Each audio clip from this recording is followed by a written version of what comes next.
Good evening. Welcome. Thanks for coming. Beautiful spring day. First order of business, we got one more person coming, but we're going to get started. First thing, Laura Hurley has asked, we have name tags now that were recommended by one of our email remarks. Leave them at your table when you leave, and Laura will collect them.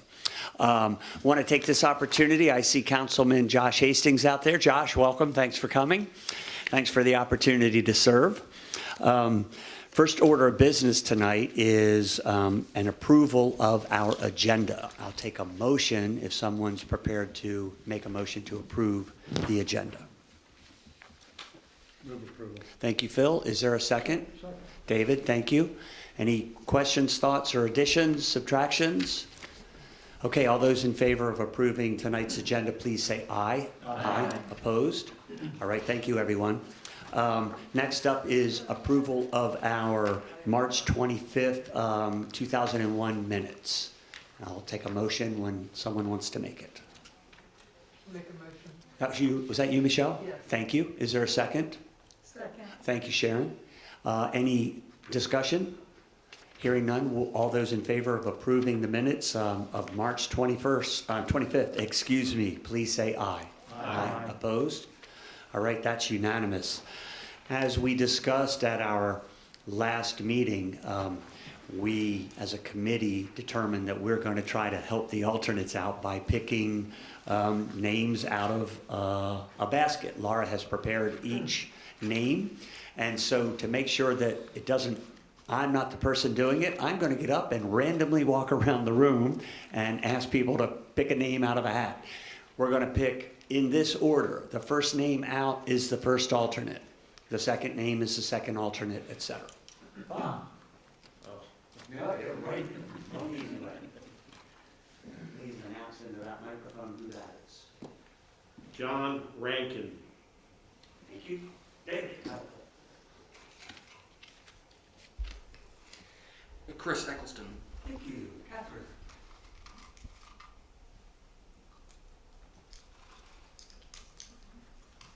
No. William Chambers. Hi, Shannon. That's not a good sign. Vincent Shapano, I may pronounce the last name wrong. Shapanus. Thank you, Sharon. Michelle?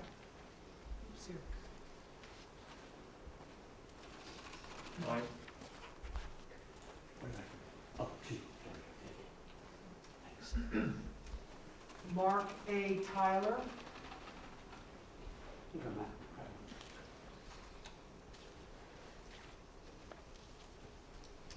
Richard Pollock.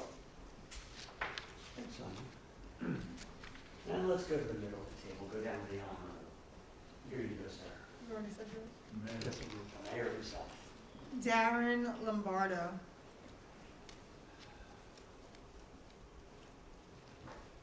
Carol E. Zimmerman. Laura, you got all that? All right, thank you, everybody. We now have our alternates chosen. Okay, as promised, on the agenda tonight, we're going to walk our way through Article 1, Article 2, and Article 3, and again, we will see how far we get. So, first up is Article 1. This is just a one-pager. If anybody has any thoughts on Article 1, now would be a time to put them forward.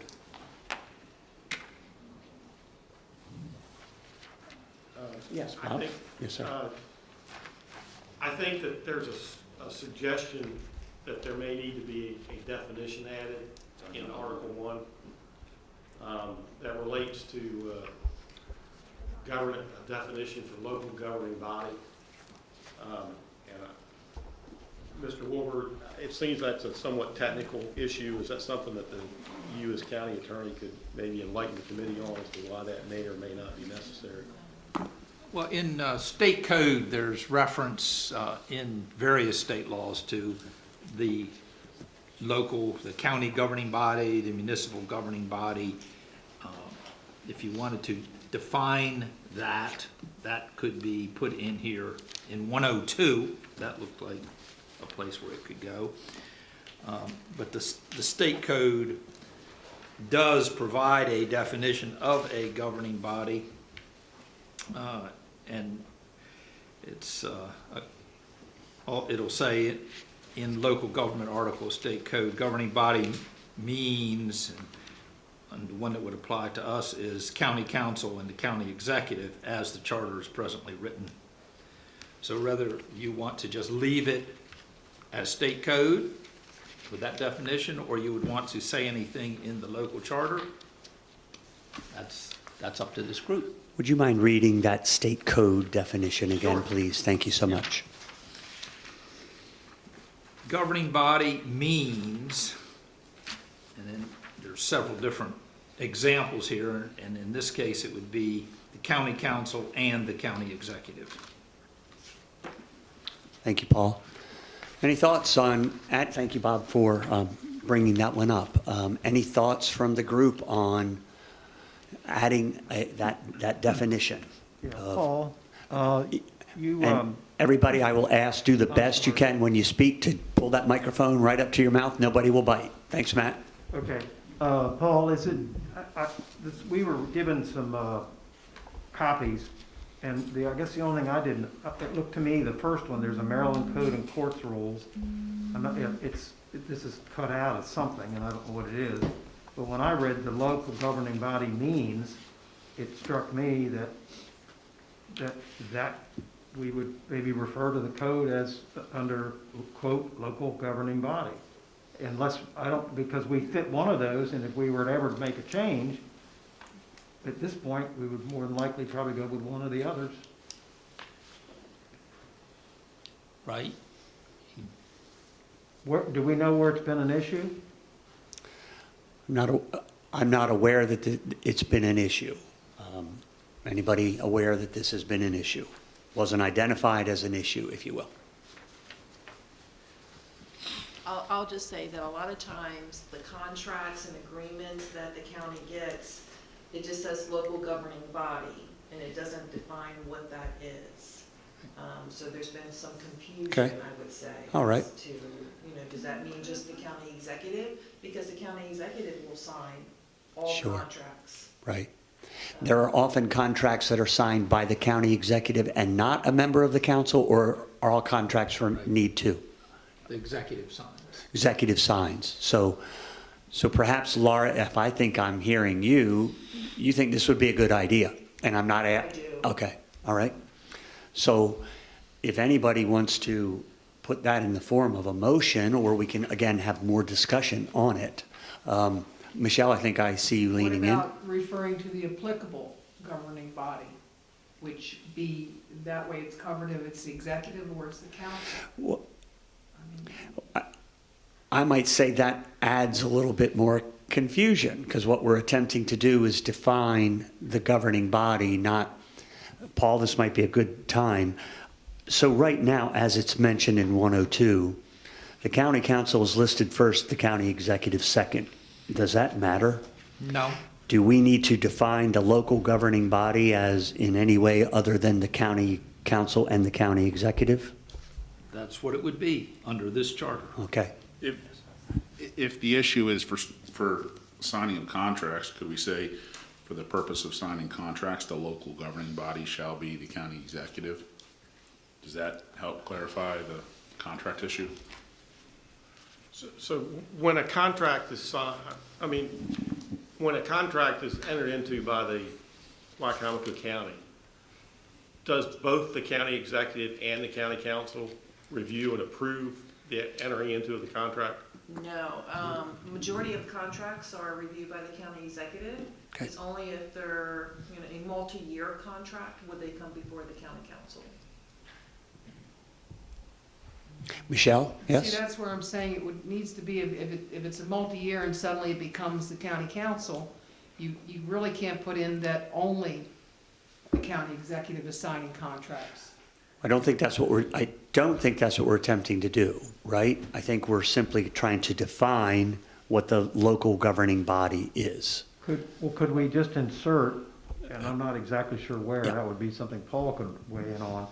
But could we just insert in 101 or 102, quote, local governing body, unquote, per the state of Maryland code, and then maybe refer to exactly where this is in the code. But that code has multiple, doesn't But it says or. If you look at it, it says local governing body is county commissioners or county council of a county, or if the charter of the county provides for a county executive, the county executive and the county council. For the purpose, for the purposes of this part, action by the local governing body of a charter county, and I'm not, are we a charter or not? I don't know. Yes. We are, okay. We are. With the county executives means a majority vote of the county council with the approval of the executive, or if the county executive does not grant approval within 10 days, the council can override that by 2/3. Matt, what are you reading from? it? This was a handout that was sent to All us. right, thank you. Thank you. Sorry. That's As all right.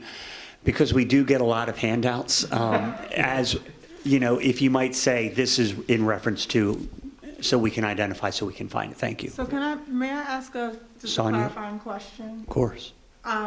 So what you were just saying is for a single contract, like a one-year contract, it was specific, the contract would say county executive or The whatever. county executive would sign it, but. Does it say, local governing body? Would it say that? Yeah, not all contracts say that, so it varies depending on the contract. So does this clarification or this statement, I'm just trying to understand how it clarifies, because I think that we should, for clarity's sake, which is what we're trying to do here, it makes sense to put in the statement if it's county executive and, you know, and county council, to me, versus even citing something that has a lot of ors. But I'm just trying to understand how that clarifies anything. Laura, when we get a multi-year contract in, if I remember correctly, the council doesn't actually sign it. It goes to them, they approve it, and then authorize the executive to sign it. So even in a multi-year contract, the executive is still signing it. It's just the council approves it before the executive can sign it. Exactly. Right. Okay.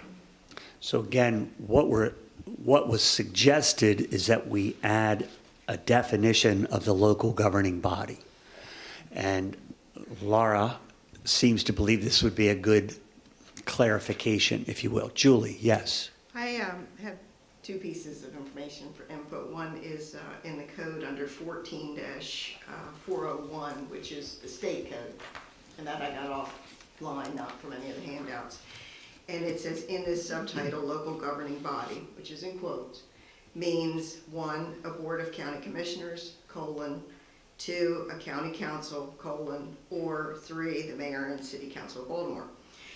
And the other thing that I looked up was we were given, I guess, Anne Arundel County as a sample in our jump drive. And Anne Arundel County in section 1014 state, apparently they addressed this at some point. Construction of local governing body, in quotes, whenever state or federal law confers a power or duty on the county by language that refers to the local governing body or by similar language, any action required of the county shall be taken by the county executive and then referred to the county council for confirmation. That's the language that they use. Alexander Rundle. Yeah.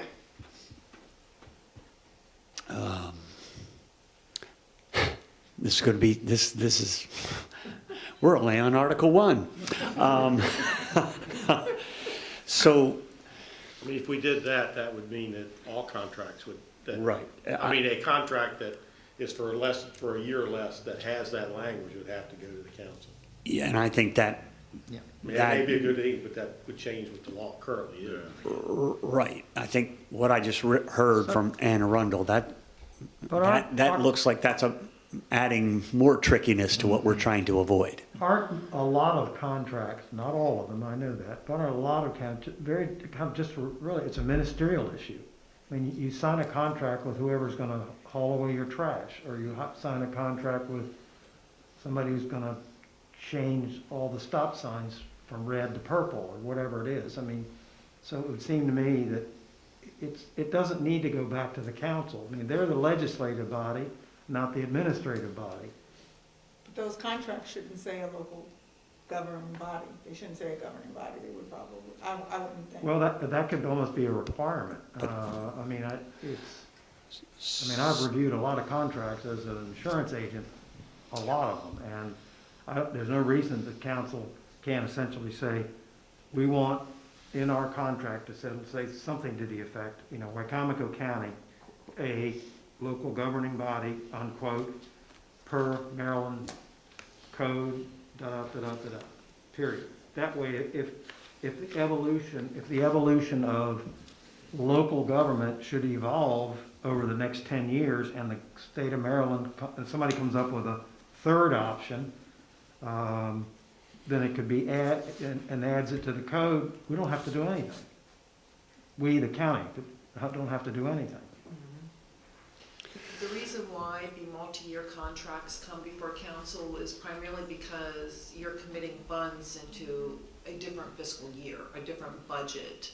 And council is that's one of their main functions, is to oversee the budget. That helps. So I'm going to try to drive back to the original question, which is, do we wish to define in Article 1 a definition of the local governing body, which for our purposes would be something that could say, we define the local governing body as the county executive and the county council. Mr. Wilbur, would that be simple enough? It would be simple enough. Does anybody, I'm just trying to drill down to the simplest thing. Does that? I think the only question that I have is that if you make a change, then there's one more administrative function that's got to be gone through to, put this before the voters again and have it changed. I mean, if 15 years from now, they decide all counties, we're going to have a king, and everybody agrees to it, and that's the new formula, and the state of Maryland then comes in here and adds king, then we don't have to, nobody has to deal with it. It's an option. It doesn't mean it's the way it is. It's just clarifying. Well, I'm going to weigh in and say, following where Matt was just going, if we tweak every word, this is going to be impossible. So is this something that we absolutely feel that we must change? Or are we comfortable leaving the language in as it is? We have the council administrator suggesting that defining the local governing body would be helpful to the administration of Wicomico County government. Is that what I'm hearing? Yes. So I will wait for a Julie? Do you have some language that you like? That would be great. If she could suggest it would work wonderfully for her, I would make the motion. Let me work with Paul on that. Yeah. All right. We can come up with something. We're going to punt on this question. We will get back to it at the next meeting, and we will ask Paul and Laura to look further into whether we need to define what a local governing body is and add it to Article 1. Is there any other discussion of any other aspect of Article 1 that the group would like to talk about? Yes, Blair. I don't know if it's applicable to Article 1 or maybe prior, but one of the things I noted when I went through our charter and then looking at other charters I saw where they had addressed this was simply a table of contents, perhaps, for our charter. So Just throwing that out. Okay. Would that need to be approved by the voters, Paul? I think that's more ministerial. Okay. Okay. I think it's a good idea. I think it's a nice idea. Does the group think that's a nice idea? We simply establish a table of contents at the beginning of the charter. Do we need that in the form of a motion? Why not? Blair, would you like to make a motion? I'd like to make a motion What would you like that motion to say? to add a table of contents to our charter. Very good. Is there a second? Second. Thank you, Phil Tillman. Is there any discussion? Hearing none, all those in favor of adding a table of contents to the charter, please say aye. Aye. Opposed? Thank you. We now will have a table of contents. Thank you, Blair. We're going to turn the page now, if we're good with Article 1. All right, we're turning the page to Article 2. A lot more in-depth.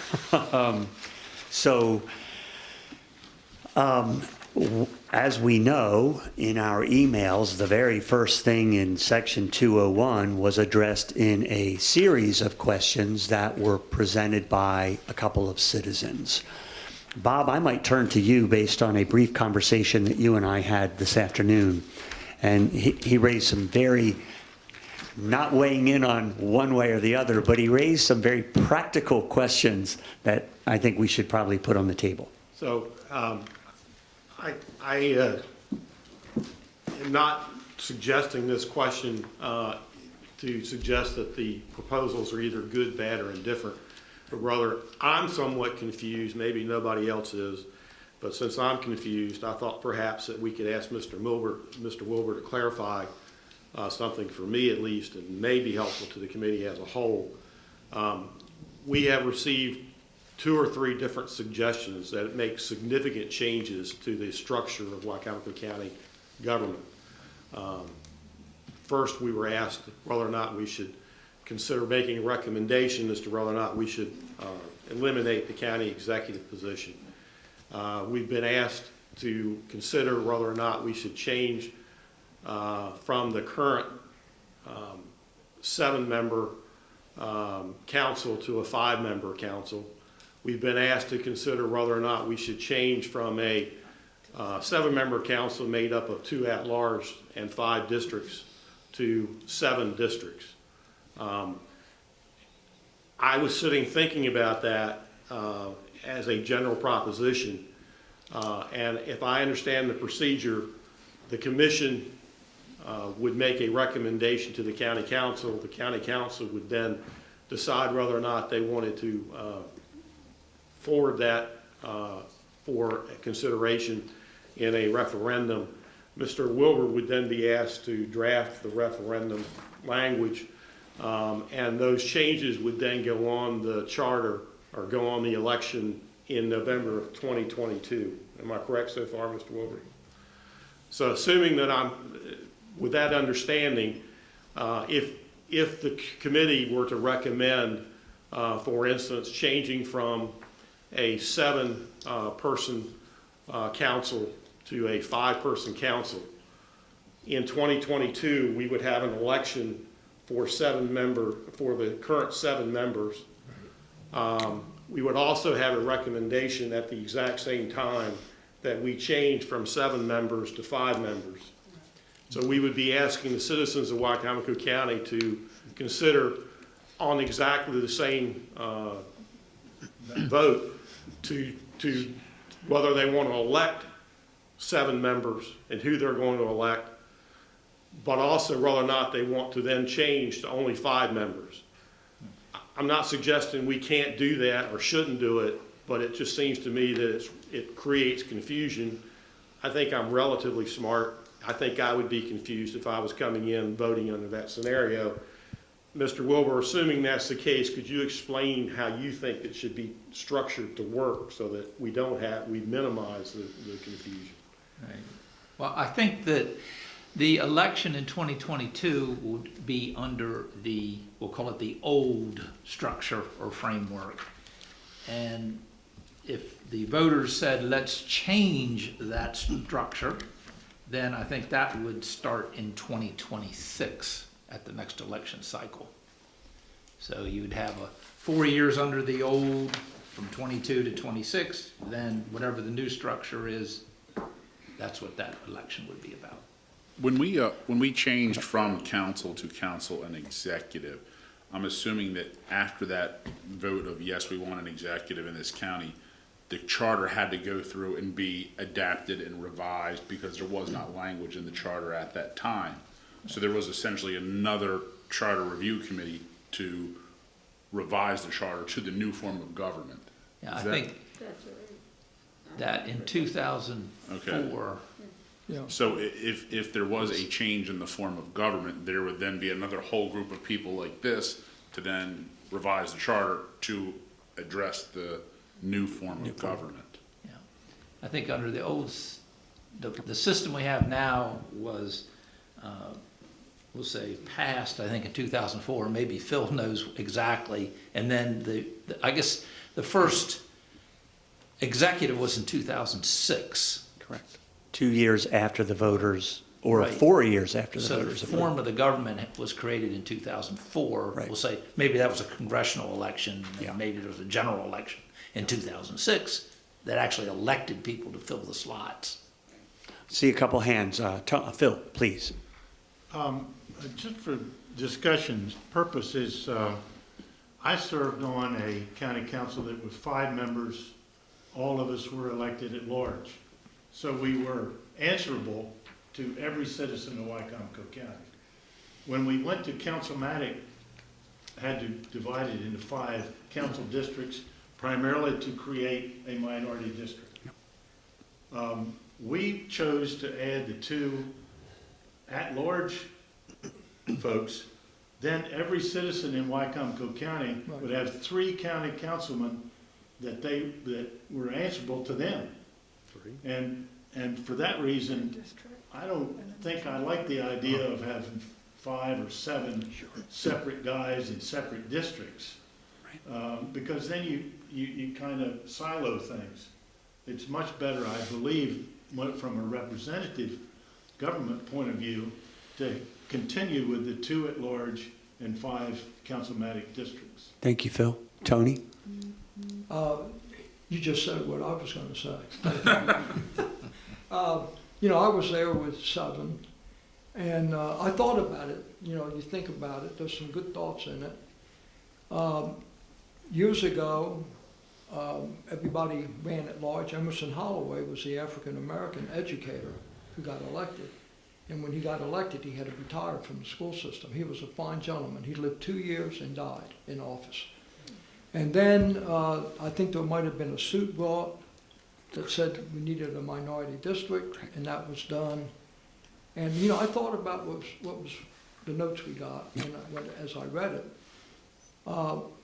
You know, if you only have districts, you're beholden to that district. Let's be honest about it. If you want to get reelected, there's some commitment. You're going to look out for your district. Phil made a good point. You have the district person, but then you have the 2 at large. And it reminds me a little bit of, look at Congress. You have the House of Representatives, where they have their own district. Their top priority is their district. But how about if they only voted selfishly for their district? So the 2 senators are the balance. They're the ones who say, you know what, I'm beholden to the whole state. And my commitment is to do what's best for the state, and I look at the outlaw. I felt that way when I was in office. My commitment was to all of Wicomico County, what was best for Wicomico County. So I agree with Phil. I think we need to be careful with this one. Sharon, yes, please. I just want to add to that because there's a delay in census information and there's no redistricting committee that's going to be appointed probably before we do this, that might change how some people choose to run. Right. Thank And you. where they run. Right, of course. Thank you, Sharon. I did have conversation with Mark Tyler, who's the one who submitted the suggestion about 7 districts. He kind of went pretty philosophical, and really it was a very good discussion. And he just thought, again, slicing the pie of Wicomico County into 7 equal districts. Among the things he talked about was the massive size of District 2, right? District 2 goes all the way out to Sharptown and Whitehaven and the western part out where Doug is, and then it comes across the river, comes up into down on Riverside Drive, and I think even creeps over into Fruitland. And so among his thoughts, he also compared, I think it's District 5, which starts up in Delmar and ends all the way over in Powellville, right? It comes all the way east. So his point, and I told him I would share it with the group, was that some of the both geographic ties that you might have if you live in Fruitland would be sometimes pretty different than what the thoughts might be of those who live in a Sharptown or a Tyaskin. So that's kind of where he was coming from. Same with, say, a Del Mar and a Pittsville or a Willards, et cetera. So I'm just sharing some of his thoughts and where his brain was working relative to carving up 7 equal districts and eliminating the 2 at large. I'm neither advocating for nor I'm just sharing where his brain was. Well, we So, got comments from he and Bob Taylor, Yes. both to think about. Yep. And I read them, and after I read them, it still didn't make me change my mind. So I'm just throwing that out there. The 2 at large really, as I mentioned, they cover the entire county. And I don't look at the districts as being so big.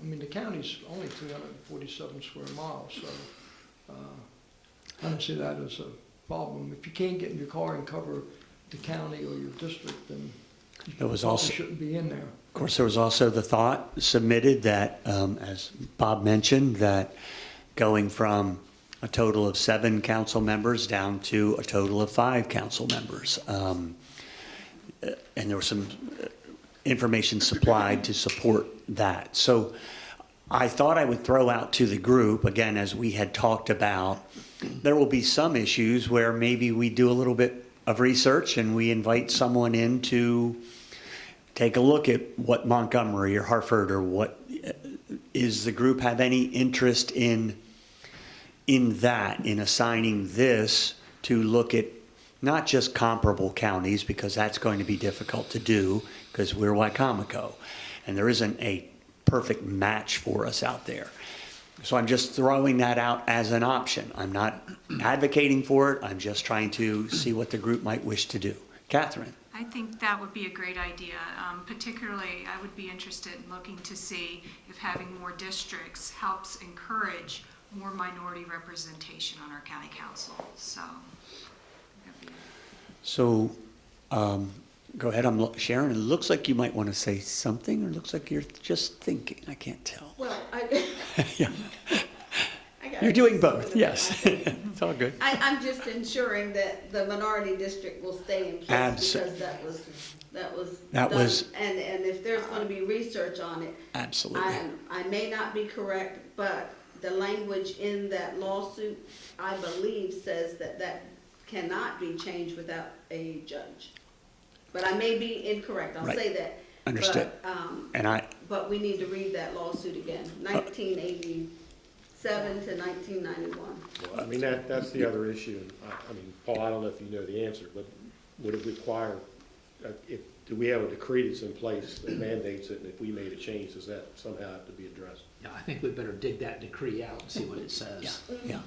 But And again, just to clarify the initial question I asked, if we made a recommendation to change and it went on the election, that change would take place in 2026, not in 2022. That's the way I see it. so any change we recommend so Bob and I run for council, right? And we're the at-large people. I'm using us as an example. On November of 2022, we could win because we've been elected at large, but the voters could also have chosen to get rid of the 2 at large. So it is awkward. So any change that we would make would not go into effect for 4 years until after. Again, sorry, we don't make any changes. Any changes that the voters may choose would not go into effect for 4 years after that. Dallas, yes, sir. Yeah, in regards to the size and scope of the different districts, I mean, there is the redistricting commission that could adjust some of the expansiveness of some of the districts. Yeah. But, I think going back to Bob's original point of, get rid of executive, no, get rid of the 2 large, no, drop down to 5.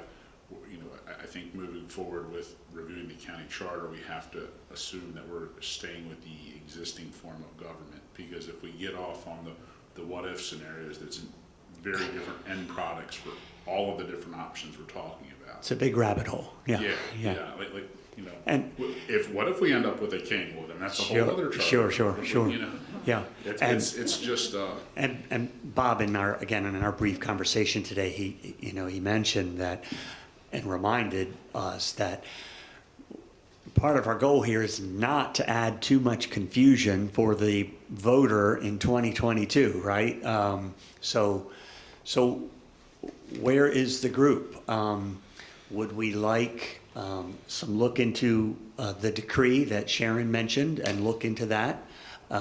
Would we like some research on what other counties have done relative to who else has at-large seats? Do we want to leave it as is? Phil, yes, sir. Could we have a straw vote? How many in the room on the council commission think that we should continue with the 5 councilmatic districts and 2 at large? Not an official vote, understood. Straw vote. I'll look to the group. You want to do a straw vote just to take a temperature? Yeah.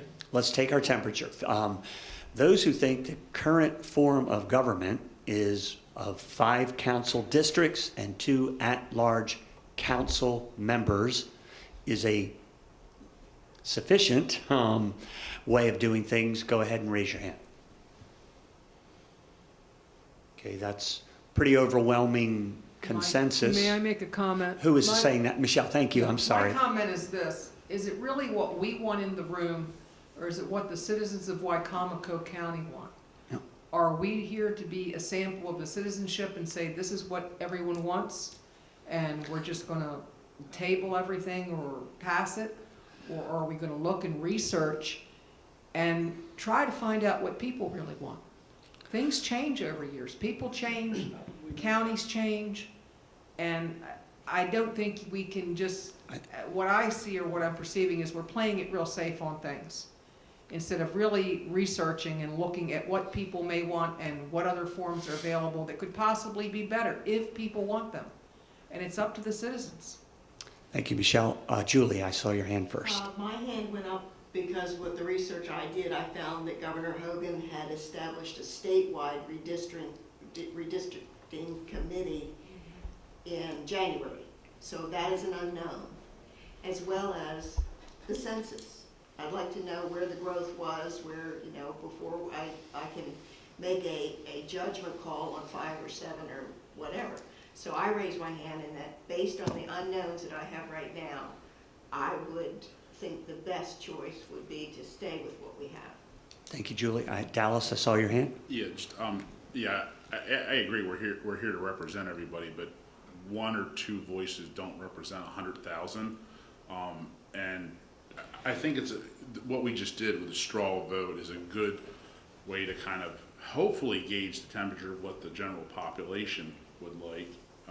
But again, I mean, if we were getting 100 or 200 emails in from different people saying, change this, change it, I could understand. But, 1 or 2, I'm like, okay, there's some people that have opinions about this, and yeah, this is, changing the form of government is so fundamentally, I feel like outside of, there's a lot of weight behind that. And I'm, not being the elected official, I'm not really, me personally, I'm not comfortable saying, let's go change the form of government off of just an email or 2. Thank you, Dallas. Sonia. Hold on, Michelle, I'll get here. Thank you. Sonia, please. And then I did not raise my hand kind of for why Julie did, is because if we're gonna make a change, anything that we've talked about, it needs to be researched, right? So I can't say, yes, this works, I don't know anything about, I don't know that. What Tony said made sense. Mm-hmm. But if we're gonna make a change, we have to do more than. Great. Thank you, what Sonia. we have. Michelle, yes. My perception is that these questions were brought to this committee because these were things that the council wanted brought before the committee? This one, Just for clarification, this one came from us. yeah, this was not a count, right. This was a citizen email to Dallas's point, yes, not. And sadly enough, we haven't seen a lot of participation so Well- far from the citizens. We've seen very limited, That, and that's sad. well, but that will likely be the way that it is, and again, we've been appointed by our county council. And speaking of which, hello, Councilman John Cannon, thank you for joining us. We've already acknowledged John, but it's good to see, or Josh, good to see you. You know, our task is to look at the charter and see where there's changes and what changes we think might be beneficial. So, Can I? yeah, please, Bob. I Yes. hesitate to even say this because I don't want to be on the committee, but, that is Not asked to this- research. Yeah, this. not this committee, right. But I looked at, we were given something that had 9 separate charters on it that had charter counties. And I looked at those. I don't think I looked at all 9, but I looked at 7 or 8 of them. And if I understood it correctly, Frederick County has 7 council people. There are 5 districts and there are 2 at large, which is the same as us. Harford County has 7. There are 6 districts and 1 at large, and the at large is the president of the council, I believe. Dorchester County has 5 districts and 5 members. Howard County, I think, has 5 council people, but they're all elected at large, I think. Talbot has 5 members, they're all elected at large. Anne Arundel County, I think, has 7 members, and it has 7 districts. Baltimore County has 7 members and 7 districts. Cecil County has 5 members and 5 districts. My only point is, everybody has a difference. Everybody has it somewhat different, and there's no right or wrong way to do it. It is what you end up thinking is the best form for this particular county. So I don't mean that to be a complete example, but I mean, everybody has a slightly different way of doing it. And I think what I'm reacting to that, what that says to me is we're not an outlier, right? We are within the range of what other counties are doing. There are some that are identical to us, some that aren't. So there is no magic formula for that. I saw a hand over here. Phil, I think it was you. Yes. This is directed for Catherine. Since we have adopted these 5 councilmatic district and 2 at large, we have always had at least 1 minority on the county council, elected to the county council. So it has worked. And I happen to have sat through the week-long lawsuit before Judge Garmatz in Baltimore. That week, that was the longest week I ever spent in my life, I believe. But anyway, the court agreed that we were in compliance with the Voting Rights Act of 1984, and that was the key. So it's worked, and I think we should keep it. I appreciate and understand the concept of having 2 at large to represent the entire county, and I understand that. But I also, like Sonia, would like to have some more information in regards to the possibility of, in my mind, that having 1 council member who is a minority doesn't reflect where we are in 2021. Just in 2019, there's been a 5% increase of our minority population in Wicomico County alone. And so my question is, and maybe research would be able to help us with that answer, if we went to 7 districts, to not have 1 minority district, but to potentially look at dividing and having 2 minority districts, so there would be more equitable representation on our county council. That's where I think I would like to know more information. But I do understand the purpose of 2 at large, and it has been effective, but our population, the demographics of our population have radically changed since 1991. And our minority population is growing, and I think it should be reflected in our county council. So that's where I am, just more research. Yep. Thank you, Catherine. Tony? If I could throw out one other idea, this has happened not a lot with the at-large.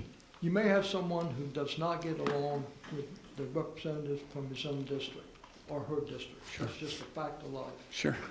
So they're very comfortable going to the at-large person. And it's sort of like, if we don't like our congressman, we go to our senators. If you don't like your district representative, you go to the at-large person and talk to them because you have a relationship there. And I think that's something to think about. It's another option that, does it happen a lot? I hope not, but it can, and it does provide an option. Okay, Matt, yes, sir. Yeah, not to belabor it, but, and, you know, I don't have any problem if we're gonna choose to do the research. But I think Phil and Tony were exactly where I was. And, cause even before Tony said it, I'm sitting here thinking, we have, I guess, 8 districts, give or take, in Maryland. Congressional. In the congressional districts and 2 senators. And I think that's kind of, as I looked at this, that's kind of what came to my mind. So I think we have a pretty good balance. And maybe some redistricting and working on that.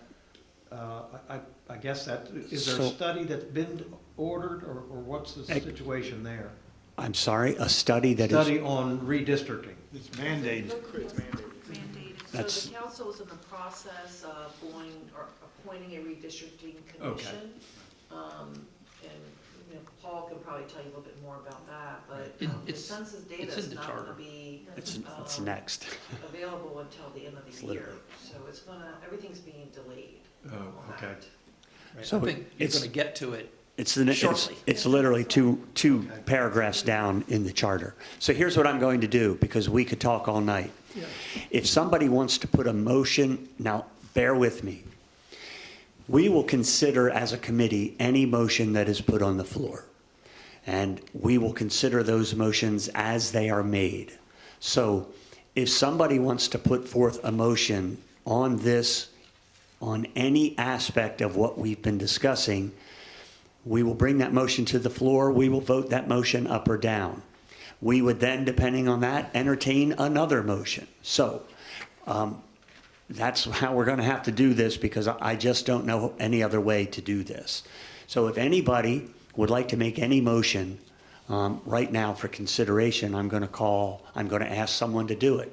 Failing a motion, that would be no action taken, and we will move on. And things will stay the way they are. Or the motion could affirm to keep things the way they are. I'm saying no motion means no action, and we're moving off of it. So I will entertain any motion that anybody wishes to put on the floor. Okay, I'll do that one more time. There's a motion. Is there any motion anybody would like to make for consideration? I just motion that we keep things the way they are at this time and do some research to see if other ways could be more viable down the road. Is there a second for that motion? There's no second for that motion. Is there another motion? Phil? I move that we continue with 5 councilmatic districts and 2 at large, as it is written in the current charter. Thank you. Is there a second on that? Doug, that's a second. Now the floor is open for discussion on that motion. Hearing no discussion on that motion, we'll call for a vote. All those in favor of keeping the current 5 council members and 2 at-large members, please signify by saying aye. Aye. Opposed? Was that unanimous? I might do this. I apologize. All those in favor, please raise their hand. Thank you. I'm sorry. Thank you. Opposed? Okay, so the motion carries unanimously. Thank you. Very good discussion, everyone. Thank you. That was the opening paragraph of Section 201. Sharon? Mr. President, would it be useful if we kept a record of what we did not entertain as far as a group, so that, because this is just a recommendation, this doesn't Yeah. mean it's going to happen, so that when we presented it to the council, they may want to. Yes, again, thank you, Sharon. Great thought. Recall that we're going to follow what Frederick County did, and when their recap of everything, every vote taken was recorded, so the council would have the opportunity to see that on this particular question, a motion was made to keep it, and the motion carried unanimously. So Laura will be able to keep tabs of that. So yes, Sharon, thank you. Okay, Section 201A, thoughts? I'm going to go quick unless I see hands. Section letter B.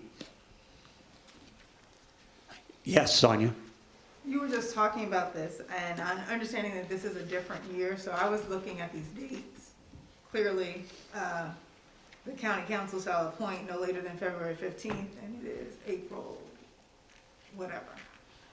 So has that commission already happened? And I wanted to understand if the fact that this year is kind of just weird is just taken into account and we don't need to change this? That's what I was wondering. So I see February 15th, and what was the other date? September 1st. And those are not going to be applicable. But that, I believe that's 2 years after the years out. publishment of the census data. Got it, okay. So we haven't gotten census data yet. Okay, prior to the year which redistricting is effective. Okay, So I'm thinking redistricting would not be altered until the 2026 council. Paul, please. Yes, please. The county council is considering appointing a commission right now. okay. Now, the best data we have is the census information. At the earliest will come out in September, perhaps October, perhaps November. Candidates have to sign up for running February 22nd. So this year, we are in a very compressed time frame, and when the council and I were talking about this Tuesday night, we realized that a commission will be appointed, but when they can start their work depends on when census information comes out, and it could be a very tight window that they will have to But all the dates. redistrict. So I was just missing a key point here. We're all within the time period that I'm looking at right here. I just saw dates, and I'm thinking that it was like this past February 15th, so I missed a bunch of information. Okay. Thank you, Sonia. I'm going to number 2, number 3, number 4 of section B. Any thoughts? Okay, we're turning the page. We're heading to section 202, qualifications. Any thoughts on A? Looking around the room. Any thoughts on B? I have a Yes, question. I'm sorry, Bob, thank you. I have a question to A. Yes, sir. It appears to me, if I understand correctly, Wicomico County is sort of an outlier because we don't have any residency requirements for council.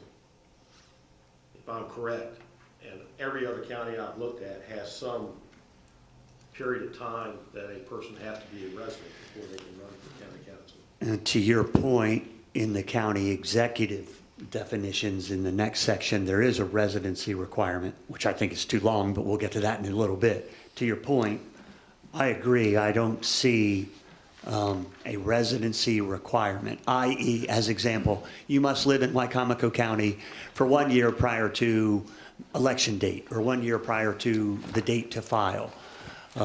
Most city of Salisbury has that. This charter has it relative to the county executive. It says you must be a resident of the county for 5 years, which I think is, again, we'll address that later. So Bob is raising the question of defining residency requirement as something for the group. I guess my initial question is, and I don't mean to point them out, but I didn't know if Mr. Tiller or Mr. Sarbanes had any insight as to why Wicomico County doesn't have a residency requirement where other counties do. I didn't know we didn't. Yeah, I was going to say, maybe we just had I mean, when I went overlooked through- it. When I went through, I mean, every other county that I looked at had one. It might be 2 years, it might be 1 year, it might be 6 Yeah, it ought months, to be something. but they had one. And Is I just it didn't like a know. one sentence thing, Bob, Yeah. do you know? Basically, yes. You must, You must have resided in the district, you just be a Wicomico County resident for 1 year, and you have to reside in the district for 6 months. or something like that. I mean, it isn't complicated, and maybe there isn't a need for it. I just didn't understand why we seem to be an outlier and don't have it, but everybody else seems to have it. Thank you. I would support making the qualification equal to whatever the executive is. If the executive has a 5-year, then council 5-year. Or if we're gonna reduce the amount, I would just say that, How about if we, Julie, I saw your hand. Yeah. Go ahead. This is, a comment question. I have worked in other areas where you could be a property owner and vote. And that's, so if that's No. null and void, then Wicomico, No. you see what I mean? Yeah, And we- that may be, since Yeah. they may have taken No, that into we're- consideration when it was written, is that, you We're, know, you're not gonna, you have to be a voter and you have to live here to vote. right. But Can't- because in some other areas, you Yeah. no problem. City of Salisbury had a bit of a rough history on that very question. Ocean City, yeah, yeah. How about if we do this?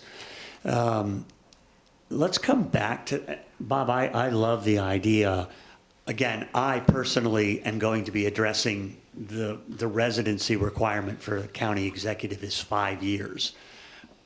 That seems like an awful long time to have to live in someplace.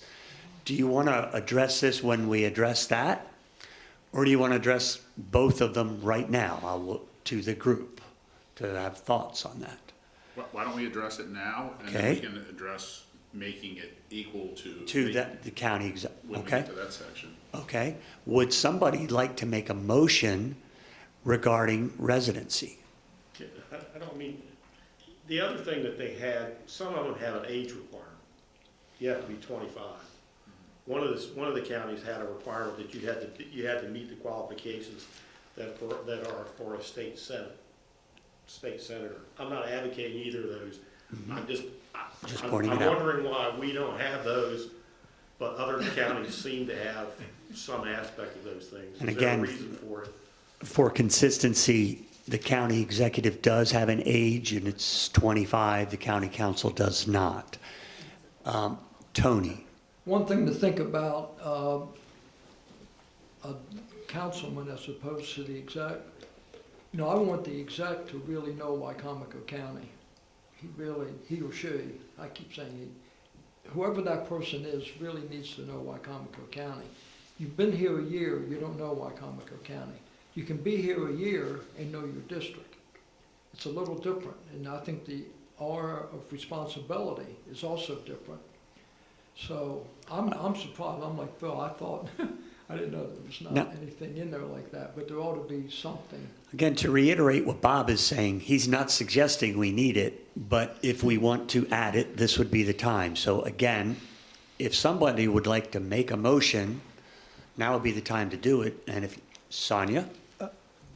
That's okay. I was gonna say that the sentences that are in the county exec, even if it's not the time, so it's not a motion yet, but I was gonna say those sentences that say, right here, it says at least 5 years, we could talk about the time period, but I think that those sentences preceding, the election, at the time of the election or appointment, the candidate shall. Sonia, excuse me, where are you? I'm sorry. Please sorry. reference, please So reference, that Section 405, in section 405. what page? C18. Thank you. Go ahead, thank you. So if you look at the first, are those two sentences? The first two sentences of 405, and I'm not talking about the numbers, I understand. especially for years, are the two sentences that I would recommend in qualifications for the county council. The 5-year? And I just said not the time period. I'm sorry, talking about I'm sorry. That's okay. You know what, this is a horrible thing. I'm working, I'm trying No, here. But it's also the mask. So, So I'm just saying that the wording for that sentence makes sense for the county council. We can talk about the years, it doesn't need to be 5 years. Probably should, I So, think that it should be the 25 years for the age though. how does one determine that you're a resident? Simply by your address, Mr. Wilbur? Would you? There's various indicators of residency, such as licenses, where do you get your bills? What is your, Depends if obviously, you what put is your a, own? for your license, right? Dallas? So I'd like to make a motion to match for qualifications for council that have a residency requirement of 2 years, a minimum age of 25 years, and matching the language of the qualifications for the county executive, as Ms. Sonia mentioned. I second. For clarification, are you asking 2 years residence within the district? Well, so I would think so. And then I guess Within at the large could be district? anywhere within.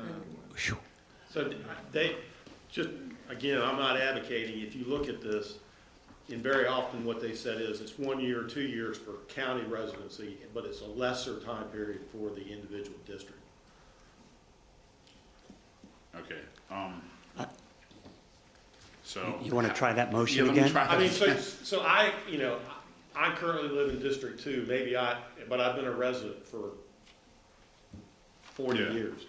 I might move to a new district, and if there's a residency requirement for me to be in District 5 before I can run for county council, you know, I see what you're I have to saying. live there 6 months before I can move there. I can't I can't decide I'm gonna run in District 5 and move the day before I have to do it.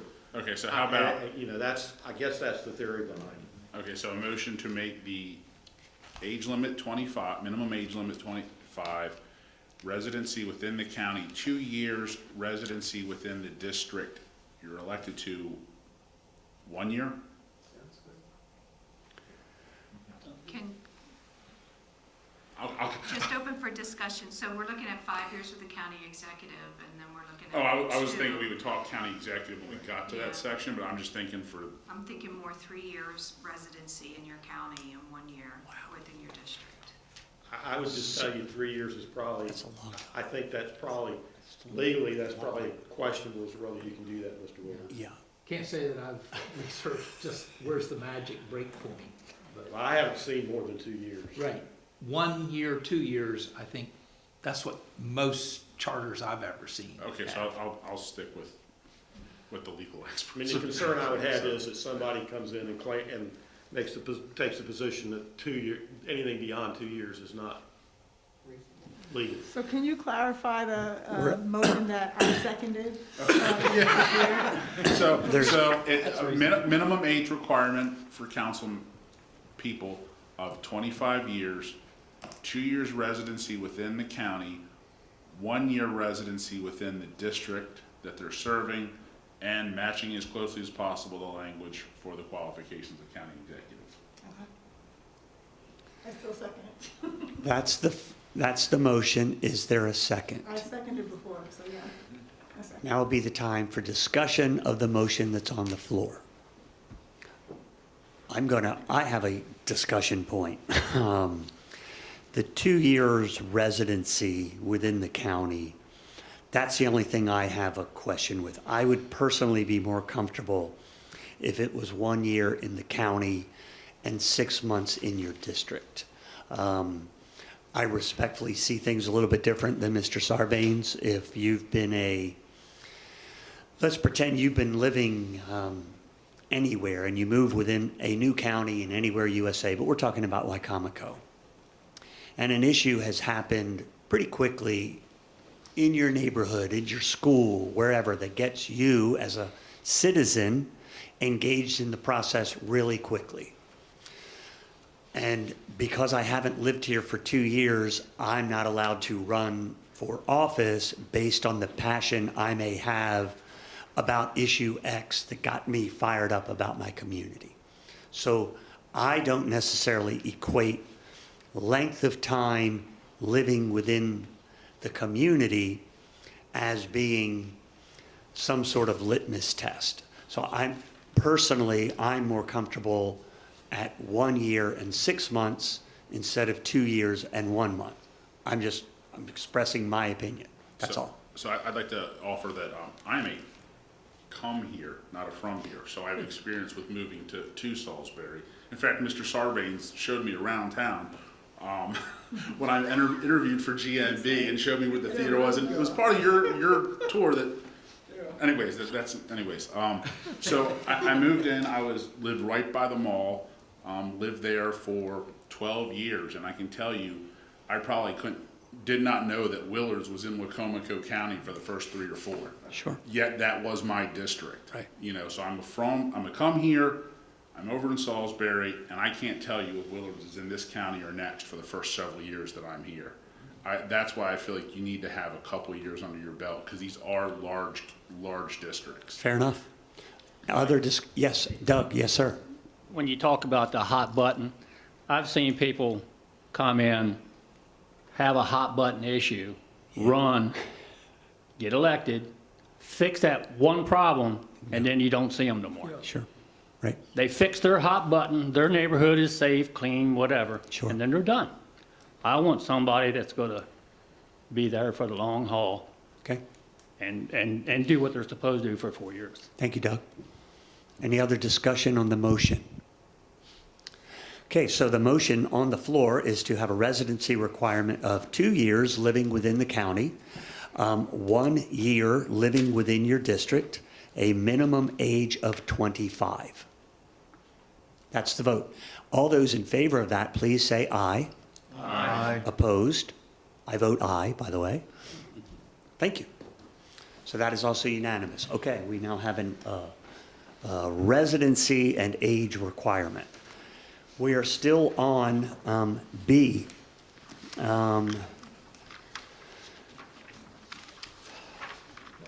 Yes, I'm sorry, Tony. Yes, sir.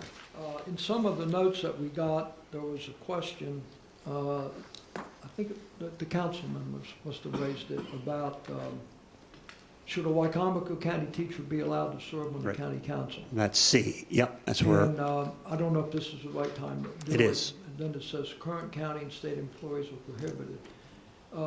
The only hang-up I have with that is the Board of Education gets public money, county money, and you're gonna have a teacher on there who's in effect voting to fund the school system. It's a shame because a lot of teachers. They would could have to bring- recuse themselves. Huh? They You'd would have have to to- recuse themselves every time that comes up. I'm sorry, I didn't hear you. they would have to, I'm sorry. They would have to recuse themselves Yeah, and they not would. vote. Yeah, so they wouldn't vote. No. So they could serve otherwise. I'm just trying to, hadn't thought about that. Whether that would work or not, I don't know, but. Doug, do you I see assume what recusing? it says here that state and currently county and state employees are prohibited from holding office. Is that right, Paul? That's the way I'm reading it. Yeah. So, it puts the teacher, he or she are gonna get a lot of comments other than just budget. Why aren't they fixing this school? You're on there, you ought to be pushing my school to be renovated, and the list goes on. Personally, I wish they could serve, personally. Well, we're here to talk about that. If that's how you feel, then But Doug, I want to ask you, when you said they'd have to recuse a lot, were you saying that as a good thing or a bad thing? Or just a thing? A bad thing? Bad thing. yeah. Bad thing. If Okay, every thank time you you. take a vote and Yeah. On a lot of things, if you will. the Board of Education is involved, you gotta sit back and not vote. Understood. You can't even Okay. get into conversation. Okay, thank There are you. a lot of 3 to 4 votes, and if you have to have somebody recuse themselves, now you're 3 to 3. Sure, sure. Yeah. Okay, It's so, bad. Blair, yes, sir, a member of the Wicomico County Public School System, yes, Blair? I guess I just have a question to, Yes, just sir. to back up. Why would the Wicomico County teachers be set aside as a separate group to be considered for this as opposed to all the other employees? Mr. President. It's just I an don't- example of. I don't think it says that. I think, Okay, I read it as what the issue being, having an exemption for Wicomico County teachers. No. No? It would seem to me that the exemption would not be for Wicomico County teachers, it would have to apply to the Board of Education as a Thank you. whole. Okay. yes. I mean, if you look at what other counties have done, I think Wicomico County is in the majority as to the way it's written. But I just if didn't you know look- why it didn't say, why it said teachers instead of Well, employees, perhaps. I think that's just, I don't know why it says that, but I don't think you can say teachers. I think it would No. have to be Wicomico County Board of Education. That's a different subject. Laura? We actually have the council member here that made that suggestion. Oh, hello, Councilman Josh Hastings. Thank you. Thank you, Laura. Hi, Josh. Welcome. Thank you, sir. I'm not sure if this is on. First of all, thank you all. You have a really big, really important job, and I do appreciate it. I'm glad to see you all here and serving. Thank you very much. Just to give a little more clarity and light to this, for years I've been hearing people ask, can I serve on the county council? They tell me what they do. They say they love our county. They either work for the state or they work as an educator and others. And I've often had to bring up, well, no, actually, you couldn't serve even if you wanted to. You're an employee of the state or the county. So further clarity has been, I guess, now, I don't know when this was originally written, but basically we're at a point now where it's no longer just a legislative body that also serves an executive body. We also have a county executive. We also have a school board. I've had a couple teachers or educators reach out to me and saying, hey, I'd like to serve if possible. I honestly don't have an understanding of why they couldn't. Okay. And furthermore, even if they were, I don't know if I'd go as far to say all for state and county employees, and maybe we'd have to narrow that down. But realistically, the times that you vote on these kind of things is it's not that, you're fewer and far in between for these kinds of situations. So it comes back to the natural question, why are we preventing folks like that from serving? So I bring it back to all of you and I do appreciate your consideration, but as a broader question, should we be preventing county and state? And then furthermore, would we narrow that scope to specific people? Someone like the school board who already has, to the teachers who already have a elected school board. So, Thank you, Josh. Thank you very much. Thoughts on, again, we're at letter C. Currently, if you're a state employee or a county employee, you cannot serve on the county council. Julie. Oh, sorry. Under Wicomico County Code, Ethics 37-8, under Employment and Interest Restrictions, it said that a public official, now I don't know whether that gets money or not, but a public official may not be employed by or have an interest in any business entity that is subject to public officials' authority, that is negotiating for a contract, and here's the important part I have highlighted, or hold any other employment relationship that would impair the impartiality or independent judgment of the public official. Is that a state? Is that a state? That's Wicomico County Code. So that gets Yeah, back to, hold any other employment, because I was thinking about the pensions. Somebody who got a pension is not really, in a day-to-day, but it says any other employment relationship that would impair the impartiality or independent judgment of the public official. thank you, Julie. Phil? Has the Attorney General ever ruled on this that you know of in any case? I know, I'm asking because Lewis Riley was elected as a member of the Wicomico County Council and was a school bus contractor, and he had to get an opinion from the state Attorney General that would allow him to serve on the county council, and of course we all know his career, went on to be a Sure. state delegate, state senator, and Secretary of Agriculture. It all started with that decision to allow him to serve on the county council. I'm sure there are Attorney General opinions in this area. I can take a look at that if you'd like. Yeah. Would the group like Mr. Wilbur to look into that and get back to us?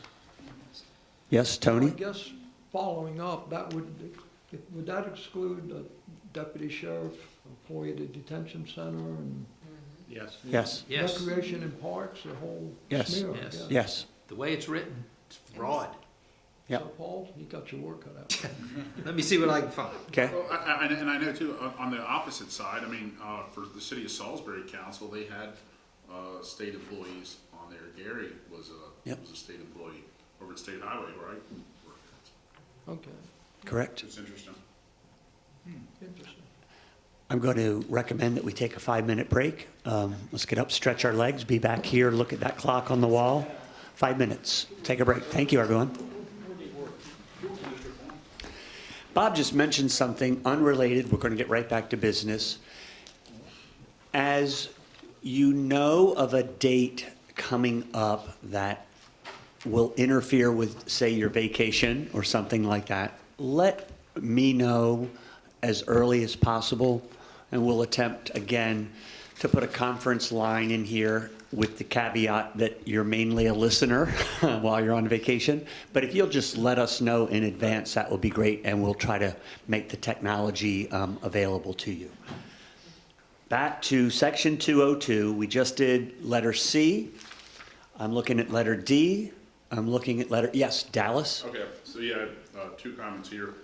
On where, please? On letter D. Thank you. Yeah, so in the back of the handout that we got that included all the different questions that I believe came from council council that they wanted to address. The very last one, number 32, says, should there be a provision added to the charter on what happens when either the executive or legislative branch of government violates the charter? So what I would like to suggest is that we include language in here that dismisses council people, where it says moral turpitude, but would also include charter violations, and I would also add felonies. The language from the executive branch already matches moral fortitude and felony already, so it would just add to this section moral fortitude, felony, and then charter violations. Would you like to make a motion? Sure. I make a motion to amend section D to modify to say involving moral fortitude, felonies, and charter violations. And then shall immediately forfeit Yes, his or her. that's the language shall make, yes. Is there a second for that motion? Second. Is that second? Thank you, Sonia. Any discussion on the motion? I guess my question would be, who would determine if it was a charter violation? How would it be determined? Good question. I think we would reconvene the Charter Review Committee. I'm kidding. That's a valid question, Michelle. Yeah. Excuse me, I'm looking around. Somebody's attempting, I thought. Phil, yes, sir. I ask Paul, if the county council and the county executive are in disagreement on a provision of the charter, can one or the other appeal to the court to make that decision? In other words, can they sue? Let's say the county council says, we're gonna sue the county executive because he's in violation of the charter. That's, courts don't like to get into those situations. Well, neither do we, but. They have to decide, who's correctly interpreting the charter. Yeah. Well, It is, I will say, I have a concern about saying charter violations, because one member of the council going to call a charter violation on another member, or is the executive perhaps going to call a Or the charter public. violation? And then who is the final determinant? Who arbitrates? Well, I mean, It's a slippery slope. In theory, you would have, if the county was set up like the federal government, when you had that dispute between legislative and executive, you have the judicial branch. And Yeah. while the courts locally don't like to get involved, And with the two-branch system, I'll simply add that it certainly doesn't look good for the community to have the county council suing the county executive. I'd say that in any community USA. I think that's something we want to try to avoid. Dallas, I'm going to give you an opportunity to amend your motion if you'd like to do that. May I throw Yes, something out there Catherine, before please. you amend it? Yes. If you can have a felony on your record and still run for county council and be elected for county council, because that's not a requirement that you cannot have felonies on your record, then what kind of felonies would remove you from office? So are we looking for violent offenses, or? I was just looking to match what was in the requirements Gotcha. for removal on the executive. Again, I felt like if it was in the executive branch, it should probably be mirrored in legislative. I agree, but should that be also stipulated in being eligible to even run for county council? I mean, it's, I'm not sure that you can go there. And So can if we- someone's convicted of a felony, that certainly could be brought out in a campaign. I don't know that it's an automatic Disqualifier. disqualifier. Laura, do you have, what is the motion on the floor? Do you know? Does anybody know the motion on the floor? oh yeah, so my Dallas. motion was to include, after moral fortitude, felonies and charter violations for removal of, or forfeiture of office. Is convicted of a crime involving moral turpitude, comma, a felony. Comma, charter violations. So you're hearing that the charter violation one might be a little bit of a challenge to, Do you want to do that? How do we do this singly? I'll introduce two motions. I'll introduce one for. would you first care to rescind your original Let me motion? rescind my motion. Thank you. Okay, would you like to make a new motion? Okay. Make a motion to include felony with moral turpitude for a reason for forfeiture of office. Is there a second on that? Is there a second on that motion? I'll second There's a second. Is there discussion on that motion? Could I ask Tony. what moral turpitude means? Chewing gum in public, I think is. Huh? I just looked it up. What is it, Doug? Yeah, it says, Theft would be a good well, I was example. having a problem, like who decides who's not moral? Yeah, that's a problem. A phase that describes wicked, deviant behavior constituting an immoral, unethical, or unjust departure from ordinary social standards, which who knows what that is, such that it would shock a community. In criminal law, the law sorts criminal activity into categories of crime either involving or not involving moral turpitude. Thank you, Doug. Mr. Wood, would you agree, basically, moral turpitude is what the courts say moral turpitude is? Right. There actually have been cases that have defined what crimes of moral turpitude are. Is that right? If you'd like a list, Thank you. There's a motion on the floor and there's a second. Any more discussion on that motion, which is adding the word felony to moral turpitude? I would just, Yes, sir. again, in looking at other charters, felony is more often than not included in most charters. Thank you. We'll call for the vote. All those in favor, please say aye. Aye. Opposed?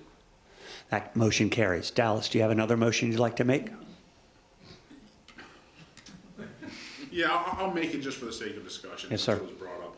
I make a motion to include charter violations as a reason for forfeiture of office. Thank you. Is there a second on that? That's not a second. Dallas, I think the charter violations. Michelle, excuse me. I'm sorry. No, let's see if there's a second first. Is there a second on that motion?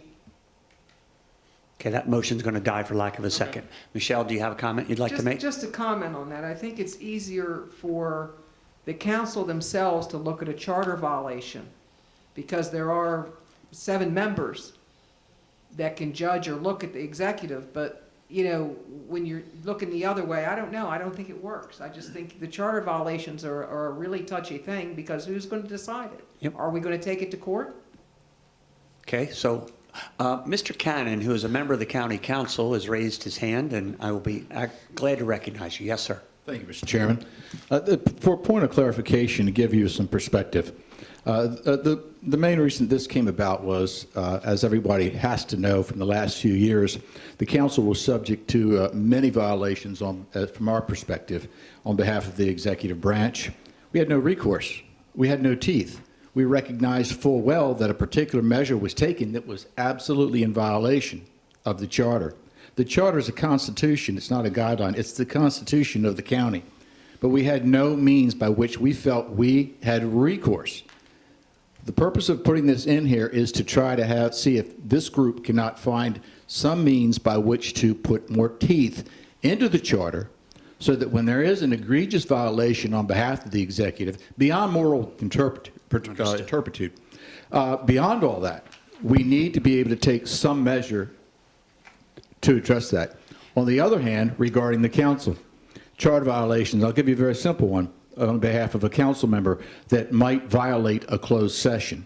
A lot of this may have to come from legal as to what we can, may or may not do based on state law. But again, getting back to this, the council has closed sessions. All councils have closed sessions. It is critical that the closed session remain in confidence. Because when you have council members that you know are going to be sharing your personal the information that you've tried to share openly with the rest of this council in reference to a possible personnel matter, it can create chaos. Council members will not speak freely in a closed session. You will not really get to the heart of the matter because you know that there's a potential for a council member to violate a closed session, but there is nothing in the charter that can really tighten that. So that's what we were looking for, some recourse council-wise. We were putting this on ourselves, whereas the charter could say, this council person did this. That's a violation. Are they supposed to be censured? Exactly what are you going to, how are you going to do to address that? So that's where those two topics came from. Great. Thank you. Thank you, John. I'm going to go back to question 32. Just again, having just heard from Mr. Cannon. So the question that they asked is, should there be a provision added to the charter on what happens when either the executive or legislative branch of government violates the charter? Dallas, your amendment, I think, was that if there's a violation, immediate forfeiture of office should occur. Yeah. I think now- what the council is asking is, could there be a provision for perhaps censure that falls short of forfeiture, i.e. you must be kicked out of office Yeah, or so- resign? Let me ask this then too. So what if, you know, in an effort of keeping things out of the court, could there be a forced arbitration or something, and maybe I'm using the wrong word here, where you have to have the two opposing sides, council and executive, or council person versus council person, come together and have somebody make a decision about who's right or wrong in this that does not involve the courts, that could still be kept more discreet? Is that something that's possible, Paul? It may be possible. I can't say that I've seen that type of procedure. Because the points that Mr. Cannon raises are valid. I mean, I was working for the government at the time. I saw them, and I think it's something that does need to be addressed when you have disputes, and this is the constitution of the county, and there needs to be a way to address when there are disputes about how this document's interpreted, and if there's reluctance to go to court. And I understand what you're saying. Maybe the first step isn't, oh, you violate the charter, get him out of the office, especially if maybe it's unintentional, but is there another? So again, what I'm gonna start with this thing, I don't believe there was a second, so I'm gonna remove my suggestion of that's correct. including the charter violation. That's correct. But then I would like to say, is there a discussion to try to address 32? Because I thought 32 would be addressed here, Yep. and maybe 32 is addressed elsewhere. Okay. Censure, as Mr. Cannon said, that is a mechanism that's could be used by many, many different governmental bodies. And it's essentially the body itself publicly, if you will, slapping the hand of one of its members. It's a public reprimand. Mm-hmm. But that reprimand doesn't carry any teeth. It doesn't. There was a lot of. You don't lose your seat. There was a lot of unofficial censors over the last couple of years from executive and legislative that didn't really solve the issue of doing X. I'm going to suggest and just ask, so let's pretend that a county executive believes that a county council member. Mike, point Yeah. of clarification. I'm sorry, Matt, That's all right, yes. that's fine. You keep referring to 32. Are we talking about the charter review? I'm sorry, I apologize. This is the original list of the supplemental list that the council asked us to look at. The last page. Well, In okay, our so- original booklet, it was on the left-hand part of the binder, and it was these 32 questions that the council had asked us. Laura, I see you. Yes, so the most recent version of this Yes. was emailed to everyone Yes. this week, and that's the one that you want to go off. Yeah, the power. That actually has 33. 33, thank you. I'm missing 30. Well, the section I think you're talking about is 31. What I'm looking at, because I think what I have is what I received a couple of days ago. The question that I have on my printout, and it's dated 3/3/2021, said, should there be a provision added to the charter on what happens when either the executive or legislative branch of government violates the charter? And my notes to myself were yes. This gentleman's looking at What the form that censure. takes is. My notes to myself were yes also.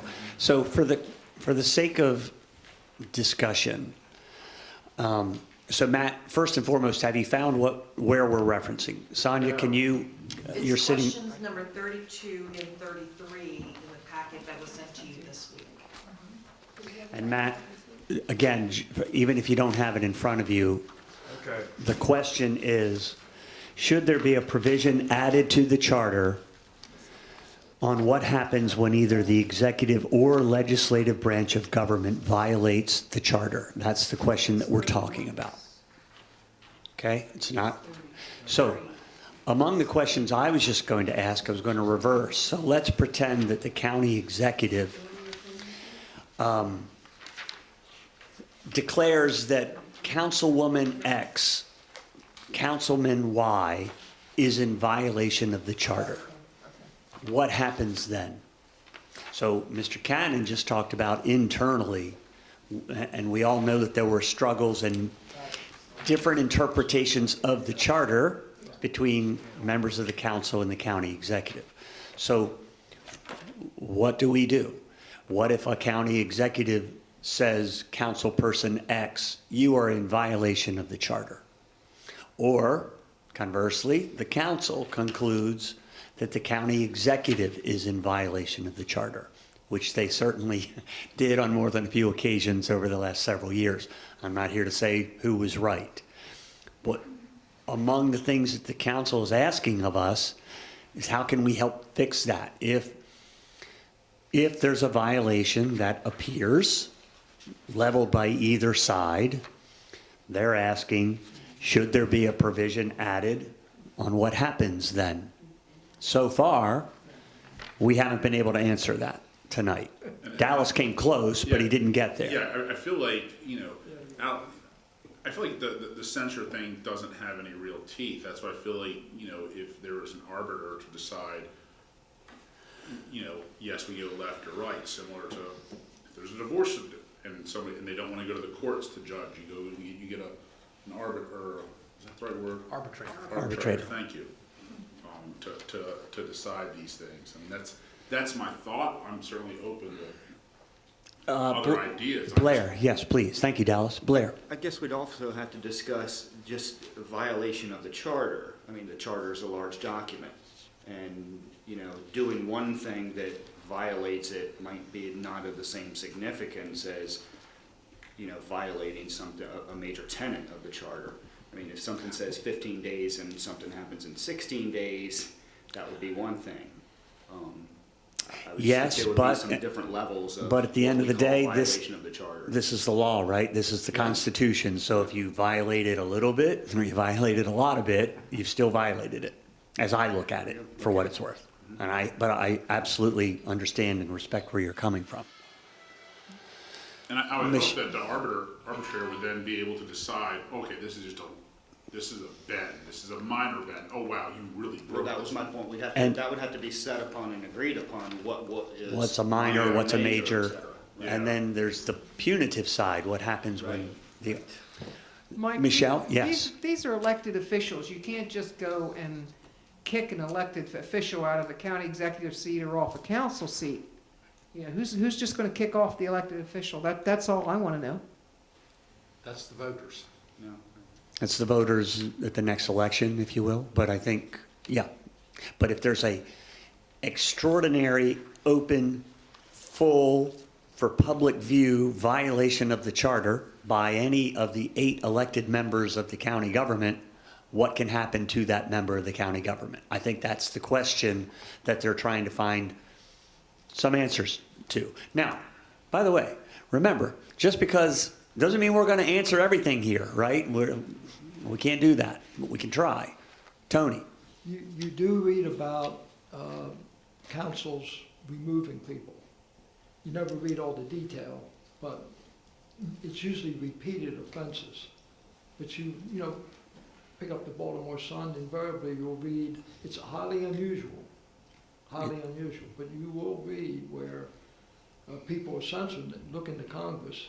That's happened Sure. more than what we'd like to think. But Paul, I don't know what gets it to the point where they say, you know what, this is the 5th time that person's done that, and we're gonna do something, we have the right to remove them. I don't know how they get to that point. Right, I would have to look at that. 'Cause That's a tough I can't tell you sitting here. Yeah, it's a tough one, I don't know.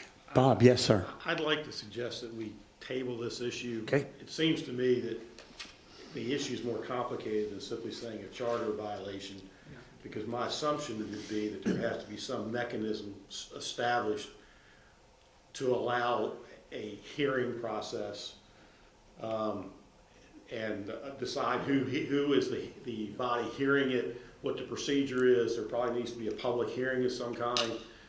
I would hope that maybe we could find another county in Maryland or somewhere else that has a provision that we could look at least to think about using, because I think it's more complicated than simply saying a charter violation. Sure. Because it would seem to me that there has to be some mechanism set up for a public hearing so that the person who's accused of violating has a chance to respond and make the point that they didn't violate it. So I think it's a more significant change than simply putting in a few Sure. words. So much like an ethics commission, if you will, that would have, yeah, understood. And maybe you could use the ethics commission Yeah. to do that. I don't know, but I think Yeah. there has to be a body established that can hear these things, and there has to be a procedure to allow it to be heard in a fair way. To Tony's point, I don't know what county it is, but right now in Maryland, there is a dispute within a county council to remove a member of the county council for a violation. I'll try to go look that up. I think what we'll do, Mr. Wilbur, not trying to give you too many assignments, let's look this one up. We're going to take a pass on, if that's okay? Oh, yeah. Okay. Compromise. We're going to try to do, let's try to get to 203. Yes, Phil, excuse me. Thank you, Sharon. The Wicomico County Board of Education, the elected board, now has an ethics commission. I'm a member of it. Okay. Thank God we've never been called. Sure. to- Yeah, sure. Yeah. But Bill Duvall set that up. It's like a 2-page or 3-page, so you might check with Bill Okay. and ask him how he set that and what the teeth are. Yeah, okay. Maybe we can replicate that. Thank you, Phil. Not Bill Duvall. Yeah, Richard. Yes, sir. Richard. It's all good. Yes, sir. Doug, yes, sir. I'm still a little, Fulton Jeffers, Fulton Jeffers. yeah, I'm a little confused. Bill Duvall is It's deceased. deceased, correct. Yes, sir. So This- is my mind. They're talking about, Where are we, Doug? Please. on that D, Yes, sir.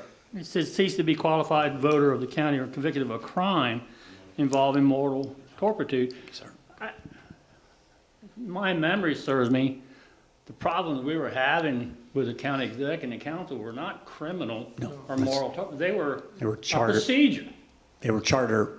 They were charter procedures, and Correct. the county exec was saying, I'm gonna do this, and the county council was saying, no, you're not. Yeah. That's where I think this 32 is, I don't know if they Yeah, wanted, that's what he's referring I don't think they were talking about criminal No. embezzlement or something like that. Like, what happens, who do you go to, who's the arbitrator? If the county executive says A and the Yeah. county council says B, Who where deci- do you yeah, go? who decides who's right? Outside of the court. Outside of a court. Outside of a court. And then, there's gotta be teeth in that to make Gotta be sure binding. whoever's wrong stops. Yeah, it's got to be binding. So That's tough. we'll ask Mr. Wilbur. Doug, you Okay. make a great point. No, that's exactly right. That's what they're, again, we all watched what went on and not picking sides or anything like that, but clearly that was part of the challenge. Sonia, I see your hand. Yeah, quick thing, before you went to 203, I still had something on 202E, but the other thing is that, what did you say last meeting about public comments and when they were gonna Yep, be? I'm watching the clock there. Yep, Bob just, What did you say though? Did you say 10 minutes? 15 to 20, so yep, thank you. Thank you for the reminder. Bob just did it for me also. So, hey, everybody, in sticking to what we're attempting to do, I'm going to kind of remind, excuse me, gentlemen, down, thank you.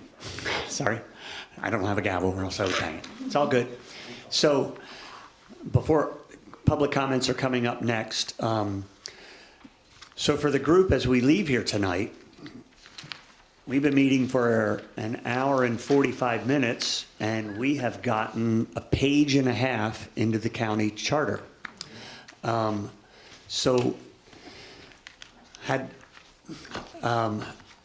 I'm just going to try and suggest, and I think if we're paying attention to what we're all listening to, we are, this is my interpretation from where I'm sitting. We are tending to seem to be in agreement that major changes in form and function of government, we don't think that that's necessarily our charge. Our charge is really this last 15 minutes that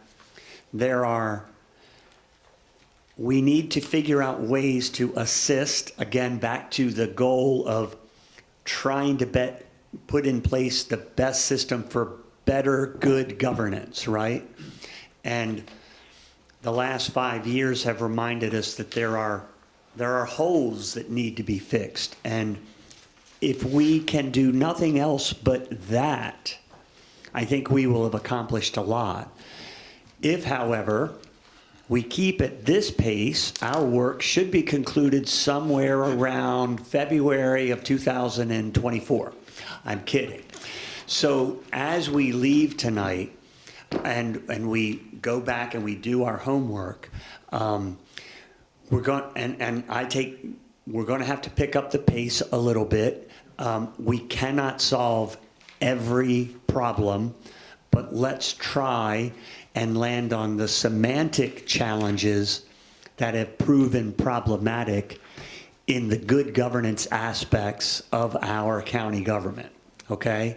And we'll just do the best we can, but clearly, great discussion, very robust discussion, but it appears to me that we've had a couple of major decisions having to do with form of government, and both of them were unanimously, if you will, accepted or rejected by the group. So it seems that we're understanding that either we're not in the mood for that or we don't believe that to be our charge. Others may agree to disagree, but that's where we seem to be landing as a group. So let's think about the semantic changes that can really kind of fix these holes in the dike or in the dam that have occurred at the county government level. With that, for now, I'm going to ask if there are any comments from the public in sticking to what we've attempted to be doing here. So there's not much public here, Michelle, to your point, but there is some public here, and if anybody would like to make some comments, this would be the opportunity.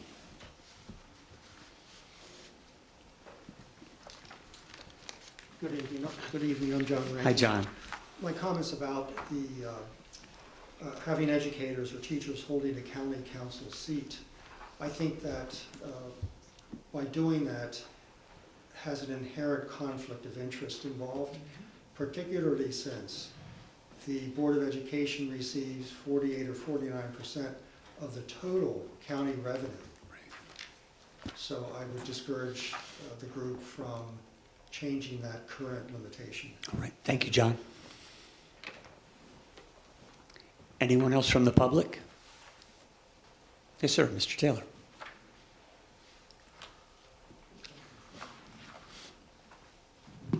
Good evening, Robert Taylor. Good evening, Bob. Come September, a 50-year county resident. Very good. Then you qualify for every office in the land, Bob. Yeah, here we go again. That's Yes. my feeling. Yes, sir. It looks like you're just shunting away what I would consider to be the major questions of the form of government. Now, I just heard an explanation that we're only going to look at certain things. I'm paraphrasing, of course. What the charter review provision of the charter says is that the purpose is for the review of the charter in full. And that means every part of the charter, the county executive portion, the form of government, and on the latter, you've had two, I think, pretty significant communications, not just mine, but primarily Mr. Tyler's. I've seen that. It's somewhat like a legal brief. He has a lot of citations, and as far as I know from my recollection, he's absolutely correct on his legal analysis. As far as the practical analysis is concerned, I think you'll find that no county of our size has more than 5 members, with one exception, and that's Worcester, which is a very unique county. It's the only county that has coastline, and that is the factor. So I think we have we're bloated, in other words, on our county council. The simplest way to cut it down is to eliminate the 2 at-large seats. and you have your 5 districts, you still have your minority district. There should be no problem, even if that legal decision from 20 or so years ago is still in effect, because it wouldn't be changing the districts. It would be removing the at-large districts. The danger of the at-large districts is that it's going to reflect the county majority, and that could be racial, that could be also political. And that's the problem with it, when you have any kind of a county-wide seat. Now, the analogy to the federal system is simply a bad analogy. The Senate is a national body.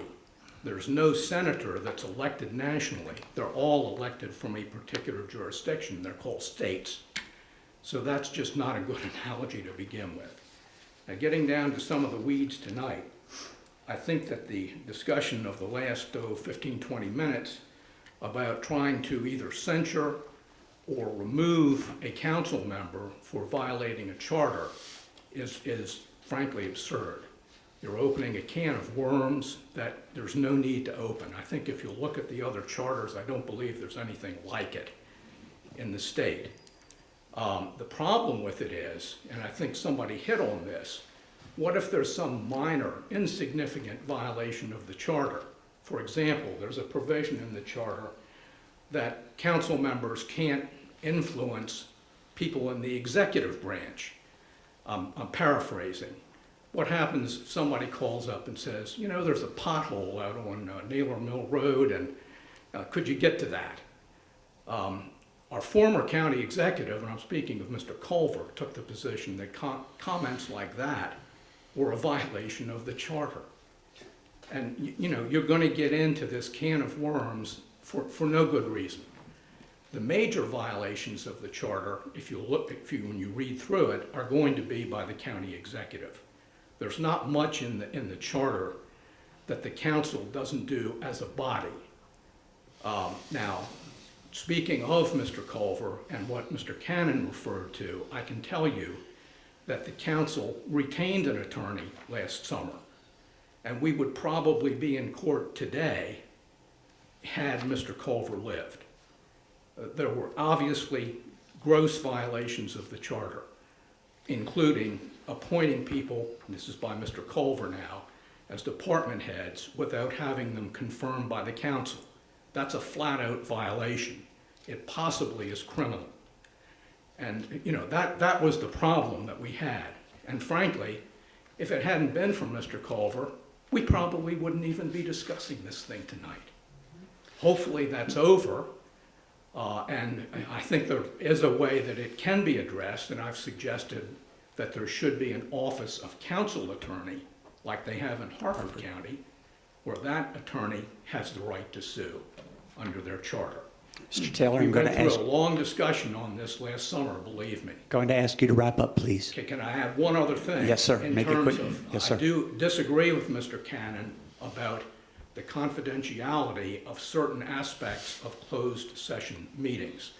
And I did a memorandum on this before I resigned as a council attorney. I believe Ms. Hurley has a copy of it, and I would suggest that you get that and read it. And I would be glad to send it to anyone who wants it. Thank you. Thank you. You're doing a good job of sending things. Thank you. Matt? Mr. Taylor, I believe that you were, as a former attorney to the council, it is inappropriate for you to be making these statements. Thank you. Mr. Tillman, everything I said is a matter of public record. Please. I'm sorry if you don't like it. Please. So again, I will remind the members of the committee and the members of the public that you're addressing comments to the committee as a whole, and I appreciate the passion, trust me, but let's keep our comments and let's be respectful of the public, and we'll ask the public to be respectful of what we're trying to do here. So with that, everybody, Laura, do you know when we meet again? Can we remind the group? Yes, so Yes. we're gonna meet on April the 22nd. Okay. And it's gonna be at 6 p.m., Okay. which is different than the meeting time tonight. Yep. And it's gonna be in this room.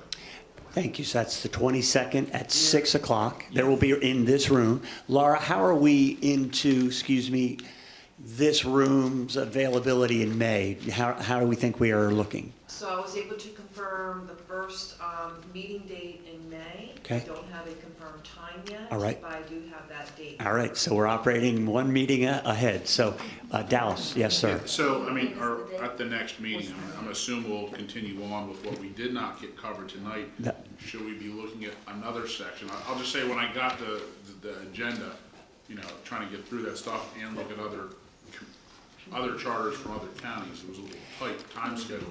Are we gonna do we want to add on section 400 onto this? Yeah, list? we will attempt. Again, notice our agenda, we failed tonight collectively as a group, and I will again I'll take responsibility for that. Our goal is to try to alert the public as best we can on what our plan for that evening is. So to your question, Dallas, we will attempt next time to finish up section 200, 300, and we will add 400. Hopefully we'll get there, but again, that's our goal. We have to try to keep moving forward, right? So with that, I thank Mr. Benson for his very helpful thoughts and advice throughout the course of this. Mr. Wilbur, thank you. Laura, thank you. And again, to our members of the public and council members, thank you so much. We are adjourned. Thank you, everyone.